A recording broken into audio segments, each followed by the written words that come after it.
During interphase of the cell cycle, the genetic material of the cell is found in the form of chromatin and located within the nucleus of the cell, which is surrounded by the nuclear envelope. During the S stage of interphase, DNA replication takes place, and thus the cell leaving interphase and entering mitosis already has replicated its genetic information. In addition to the replicated genetic information, interphase cells that are about to divide also replicate their centrosomes. In animal cells, these centrosomes are formed from centriole pairs. As cells leave interphase and begin prophase, the first stage of mitosis, the chromosomes begin to condense. The nuclear envelope begins to vesiculate, and the centrosomes migrate to opposite ends of the cells to define the two poles. During prophase, the mitotic spindle apparatus begins to form by the polymerization of tubulin proteins. This creates microtubules that emanate from each centrosome. Chromosomes completely condense such that sister chromatids formed from the replicated genetic information and joined at their centromeres are clearly visible. During prometaphase, the nuclear envelope completely breaks down and the mitotic spindle is formed. Polar microtubules extend from both poles and overlap with each other.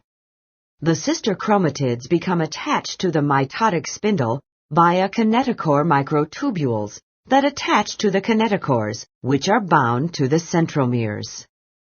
As prometaphase is nearing its end, the sister chromatids are observed to jerk back and forth between the two poles.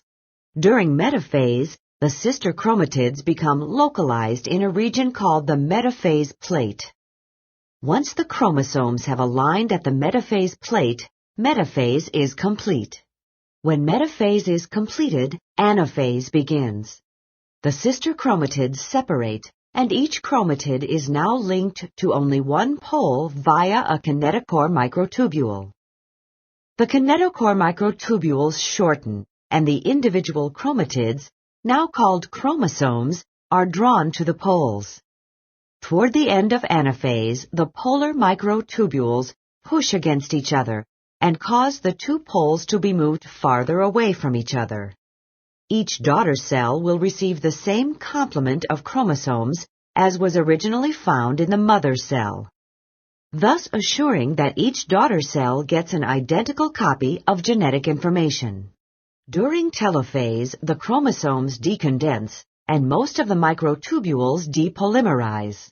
Portions of nuclear membrane surround each individual chromosome, creating vesicles. The vesicles fuse with each other to create a nucleus containing all of the chromosomes at one pole of the cell. In animal cells, cytokinesis or cell division involves the formation of a cleavage furrow. The plasma membrane is observed to constrict and eventually separates the cell into two daughter cells. The daughter cells then enter interphase, where growth and enlargement occurs, leading to either preparation for another mitosis or differentiation and specialization occurs.